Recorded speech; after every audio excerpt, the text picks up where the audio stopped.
Broadcasts of HIKI No are made possible by the support of viewers like you. Mahalo, and by Bank of Hawaii Foundation, investing in Hawaii's future by promoting collaboration, critical thinking, and other 21st century skills through HIKI No.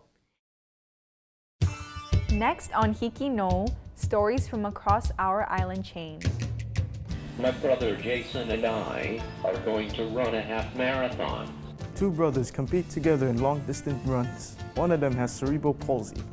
An outgoing student leader recalls his life in a Waianae homeless encampment. Students at Kapaa Middle School on Kauai teach us how to make friends. A science instructor at Sacred Hearts Academy shows her students that women can do science. In another story about breaking gender stereotypes, we take a look back at a flight school for girls. And the Seabury Hall baseball coach chronicles his family's special relationship to their homeland of Kihei, Maui. All on this episode of HIKI No, coming to you from McKinley High School in Honolulu, home of the Tigers. That's next on the nation's first statewide student news network, HIKI No. Can do!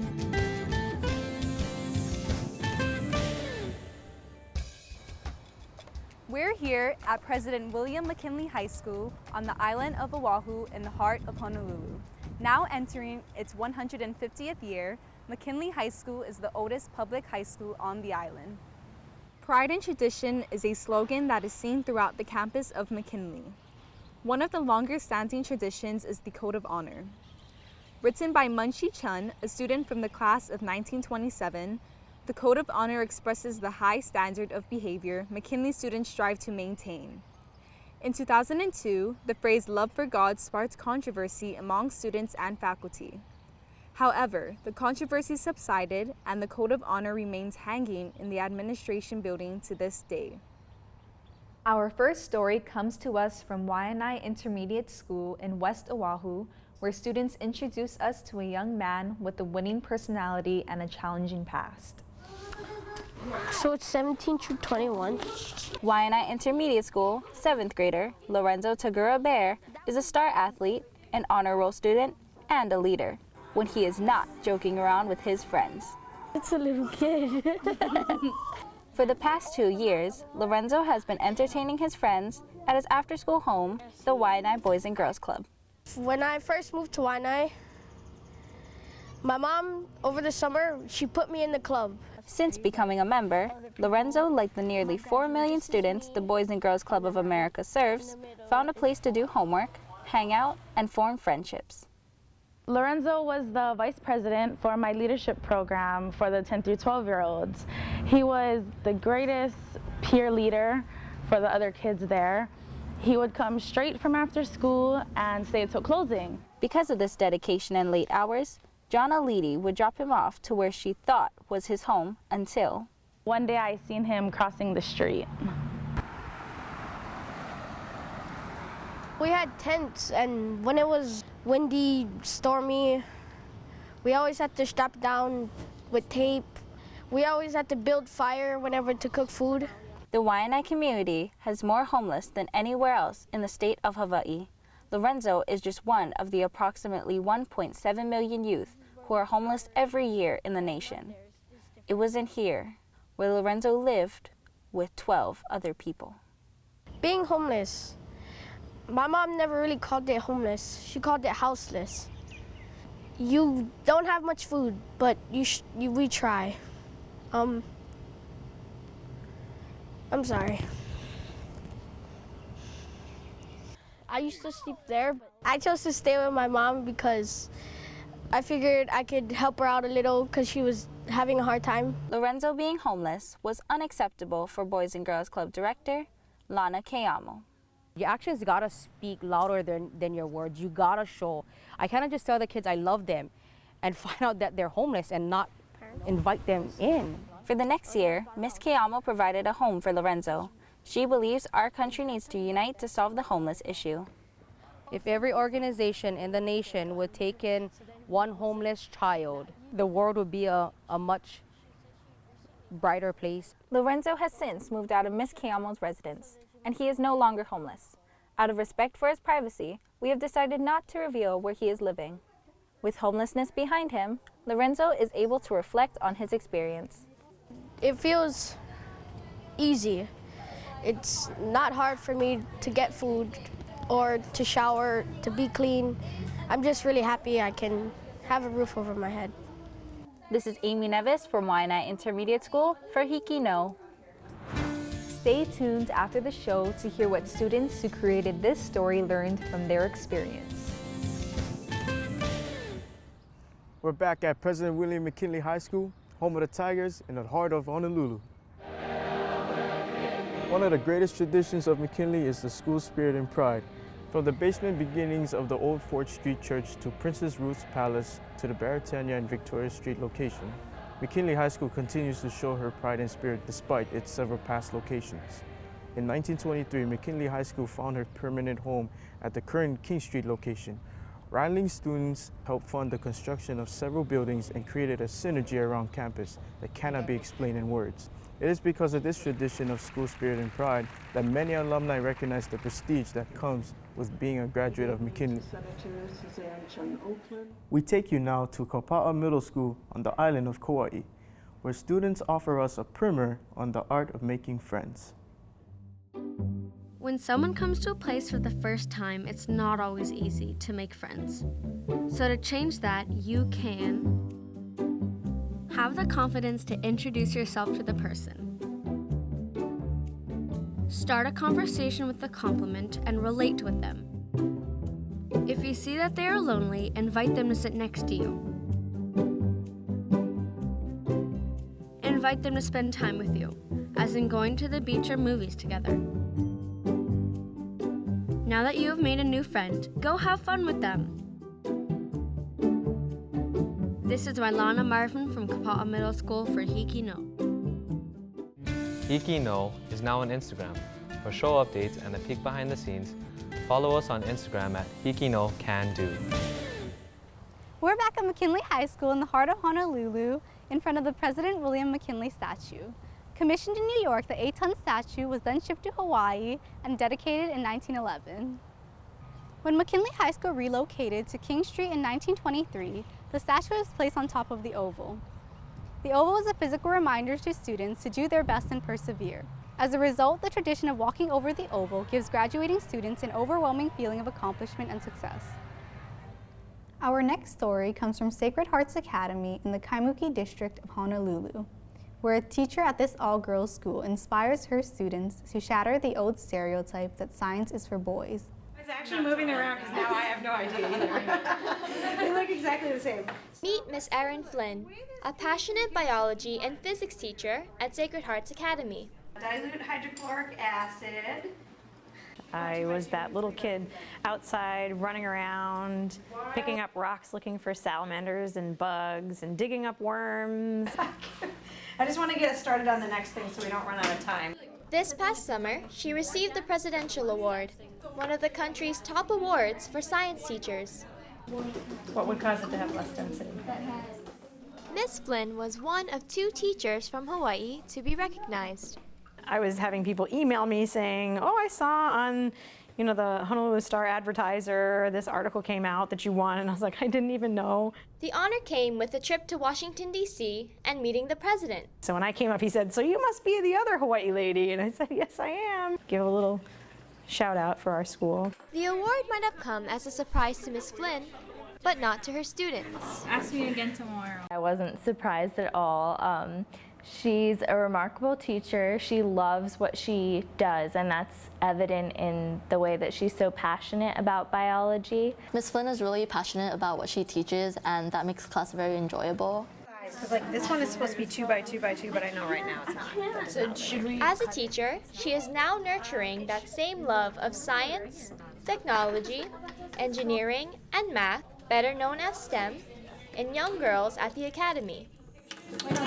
Wow, what a great opportunity to step into a place where I can have a really huge impact on girls learning science, because it's true, my experience in a co-ed school, the girls would tend to take the back seat and let the boys do everything, especially in labs. So write down your observations in your notebook. You're going to want to come back to that later. Until someone told me that the STEM fields were mostly dominated by men, I hadn't even stopped to consider that, because we were always so encouraged to embrace and love the study of science. It's all thanks to her former science teacher, whose quirky ways help add some spunk to science. Biology seems like it would be a tiring subject, but she made it very interesting and she applied it to like concepts in life. I really don't know which is which, so we'll see what happens. But for Miss Flynn, her career as a teacher began with learning many lessons of her own. In my first year of teaching, where I had students who had gained a reputation in previous years for getting rid of their science teachers. Each night I would go home and I would think, is this the right career choice? Did I do the right thing? Am I in the right field? And I'd say, okay, well, I need to stick it out and go back tomorrow and show them that I'm still here. Which is why I want everybody wearing gloves. Despite the challenges, Miss Flynn's mission continues to be inspiring her students to become lifelong learners. 9 by 2 by 2. I'm pursuing a bachelor's degree in nursing at George Mason University in Virginia. Really learned from her example of the way that she respected all of her students. My hope for the girls who leave my class is that they go out into the world wanting to learn about what they see around them. It's this hope that will continue to shine brighter than any plaque or medal ever will. This is Kailaniana Ablog from Sacred Hearts Academy, or HIKI. Stay tuned after the show to find out what students who created this story learned from their experience. Now, in keeping with the theme of breaking gender stereotypes, we open the HIKI vaults to bring you a past story from Aliamanu Middle School about a flight school for young women. Pearl Harbor and its World War II memorials are a popular destination for many tourists and school groups. However, one attraction that is getting noticed is the Pacific Aviation Museum on Ford Island. Of particular interest is the museum's flight school for girls. Well, last spring we received a small grant from the Women's Fund of Hawaii to hold a STEM program, science, technology, engineering, math program for middle school girls. And I thought about all the wonderful assets we have here at the museum, all the planes, the stories, the workers, and I thought, let's do Flight School for Girls, introduce girls to the history and technology of aviation. In January 2013, 6th, 7th, and 8th grade girls from Kauai and Pahala Elementary School on the Big Island of Hawaii participated in the Flight School's 6th class. For 3 days, they took part in lessons and activities that might compel them to pursue a career in aviation. Oh, I think it's fantastic, and the fact that it's flight school for girls, it kind of gives them ideas. It's like, yeah, you know, I mean, I know that girls can believe they can do this, but it's kind of nice that it's being directed toward them, so there's something a little more concrete rather than just say reading it in a book or something like that. Something they can get their hands on and see that, yeah, you know, this is pretty cool. I can do this. To attend the flight school, students had to apply and write an essay on why they should be chosen. Well, one, it would look good on my college application. I'd get to go somewhere else in life. And I've always secretly wanted to be a pilot, so that's one of the reasons why I wanted to go. Since this was a 3-day program, the USS Missouri was put into service as their home away from home. On the historic ship, they had their meals, toured the ship, and learned about the weather. The most memorable moments on the ship were the sleeping arrangements. It was fun, and the beds is like really small. And every single time I wake up, I always hit my head on top of the light that is like right above. Through the classroom activities and workshops, the students found out just how much math and science have to do with learning how to fly. They were taught about navigation, drag, lift, and other properties related to the physics of flight. To see it all in action, the students used flight simulators and were treated to an air show of remote control model airplanes by volunteers from a local RC organization. This was capped off with a candy drop from one of the planes. The conclusion of the program brought everyone involved together with a winging ceremony and farewell. Sponsors and volunteers were acknowledged, and students and teachers were congratulated with a certificate, a sticker, and of course, their flight wings. A lot of the girls probably have never thought of being pilots or even anything to do with aviation, and so giving them this experience early allowed them to have more choices later on when they graduate from high school. The Flight School for Girls appears to be meeting the need for more career opportunities for young women. Along with the Flight School, the Pacific Aviation Museum has a barnstorming tour that goes into 6th grade classrooms to teach students about aviation. From Aliamanu Middle School, I'm Brianna Marie Pagarigan from HIKI. Students from Seabury Hall Middle School on the Valley Isle bring you this next story about a man's deep familial ties to his homeland of Kihei, Maui. John Kukihiko, Kekane, Kamaka Kohualua, Kawahine, Nohupu La'au, Mariah Ka'aipuni, Kukihiko, Kawahine. John Kukihiko Plunkett is the Seabury Hall Gymnasium caretaker and baseball coach. Mr. Plunkett spent much of his childhood in Kihei and McKenna. He showed us the places and memories of his childhood beginnings in Ke'one'o'io, South Maui. This was our area. This is, to me, McKenna. This is all my family's place, all down here. This was all. Kukihikos, we walked, my ancestors walked this place. He is a descendant of the Hawaiian Kukihiko Ohana. His life story reflects the changes on Maui in the last 4 decades. My kapunas was fishermen, all in this area, from the McKenna landing all the way out here. This is a great thing that I love, is the history. Where I walk, they walked. Even as a modern kid growing up, where we have Christian values. But still yet, my kapunas believe still yet in the old, ancient ways. My alma kua is the shark. There were times we go out, set the nets, and you would see the shark come. And the shark would help surround. After graduating from Lahaina High School, Mr. Plunkett served our country in Vietnam and spent 8 years abroad. When he returned, the McKenna of his childhood was on the brink of rapid change. When I grew up in the late 50s and the early 60s, when we came from Kihei down to McKenna, it took a long time. The road was not good. The water that came in this area was a small little 1-inch pipe. So the development was zero. In 1979, a pipe was laid to bring water from the Io Aquifer to Honua-Ula. As the resorts were built, the landscape of the area changed. In the 1980s, Mr. Plunkett worked for Cebu, the developers of the first McKenna resort. They were starting to build a golf course. Now the fish population kind of declined because you break that ecosystem, you break that chain, something's going to come apart. I seldom anymore come down into this area. You know, when we was growing up, the view of the ocean was seen. And for me, when I see the walls, it kind of hurts. The main purpose of your lives, young people, is not who you are, but where you from, who is your family, and take care of the ground you walk on. You guys are what we call keiki o ka'aina. You are the children of the land, no matter what nationality you are. This is still yet your land. This is Josh Foley from Seabury Hall Middle School for HIKI No. Tiger born, tiger bred.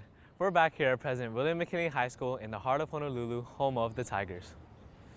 These portraits are of alumni such as Duke Hanamoku, Carol Kai, and Daniel Inouye, who have brought honor and dignity to this school, earning them a place in McKinley High School's Hall of Honor. These role models are a reminder of who we, students, should aspire to be. But that doesn't mean you have to be a genius. Alumni can earn their spot by excelling in one of the following areas: humanitarian, professional, military, or civic services. We travel now to the island of Kauai, where students at Kapaa High School tell a story that takes the term brotherly love to new heights. My brother Jason and I are going to run a half marathon. Are you ready? You think that's 13 miles. That's double what we did. Ever since high school, Joshua and Iloreta has wanted to run in a marathon. His younger brother Jason is helping him to fulfill that dream. We decided to do these runs after being inspired by Dick and Rick Hoyt. He's been actually running with his son who has cerebral palsy in triathlons, marathons, all these different races for a number of years already. My ability, I'm not my disability, highlights someone's capabilities, someone's human abilities. It's a campaign that Josh and I sort of thought about when we decided to run marathons. If a person can't communicate, but they can show how to love, how to laugh, like that's the most important part in life. I think the number one hardship or the number one difficulty for someone with special needs is breaking that barrier that society has, that misconception that because you have special needs or because you have a diagnosis that you are limited to certain things. With my brother, people automatically think that he can't understand what people are saying or that he can't really move about. What people don't understand is that they're all there. They're consciously there. Their cognitive abilities are still there. They just can't maybe speak or walk. I like to swim and go bowling. I love listening to music. He likes to just go to the mall and just hanging out at Starbucks or having lunch or just hanging out, doing brotherly things. He comes to my room and wants to sleep in, so he'll tell me to lay him on my bed and he can sleep in. You like these? Yeah? The Iloreta brothers have motivated many people to speak up and share their support for what they are doing. The boys, the Iloreta brothers, definitely make a difference. They have inspired me. I am so touched by what they do each day, and for them to complete their dream and their accomplishment is amazing.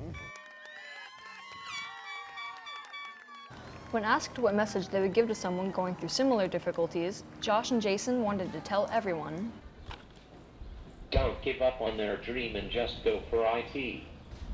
The moments that you sacrifice, things that you sacrifice for, and the moments you spend with this person, that is making a difference in their lives. That is making their world feel less small.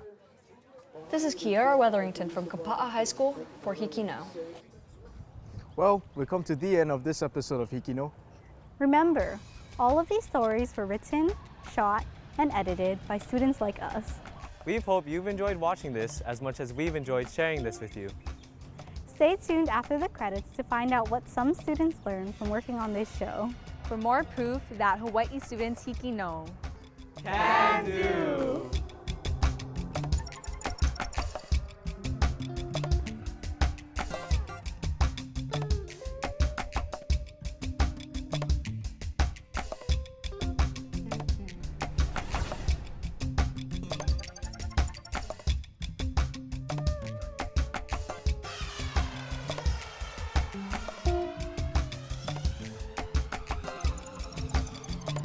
What I learned from the HIKI no experience was communication, but also understanding and the ability to take criticism and apply it. Stay tuned after the show to hear what students learned from their experience.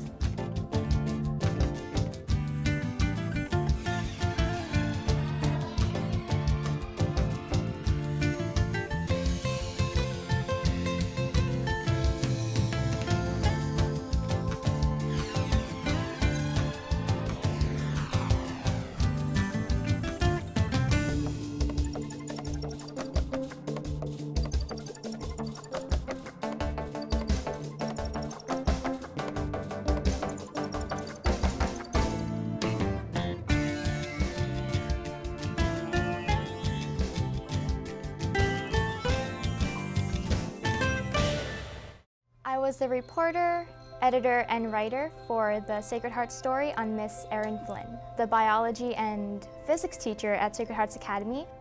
I worked with Mariko Galton.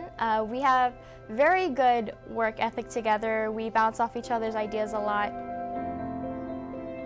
I'm the type of person that, wouldn't speak out.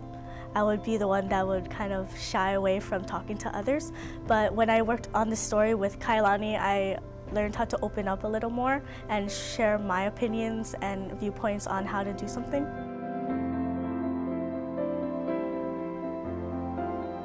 When I was going to school, I wish I would have had something like this, where I could make mistakes and learn from them in a kind of real world setting. What I learned from the HIKI no experience was communication, but also understanding and the ability to take criticism and apply it. A lot of the time we are our own critic. We're the worst critic on ourselves, and a lot of the times it kind of hinders us from wanting to try new things. So I think if we can overcome that fear of failing or that initial intimidation And just finding that part of yourself, it's amazing. It makes you feel better as a person, and it really helps your self-confidence to say, yeah, I worked on this project and it turned out great. I was the reporter and editor for A Home for LARENZO. He struggled with being homeless for a while, but he seemed like a just normal kid that you would never think had actually gone through that. Once you get your draft done and then you get feedback, it's usually kind of like, I really thought I had it this time. And especially when you have to do multiple times of the story. But in the end, you know, it's gonna make the story probably 10 times better than what you had. The students eventually start to see that, you know, that whole revision process, in the end, it's all worth it. I learned to be more open to people, and that it takes a lot of work to revise everything and a lot of teamwork. And you should never settle on just one thing. That's not good. You need to keep going to make it better. Because when they finish, they have a final product that they're very proud of. Broadcasts of HIKI No are made possible by the support of viewers like you. Mahalo. And by Bank of Hawaii Foundation, investing in Hawaii's future by promoting collaboration, critical thinking, and other 21st century skills through HIKI No.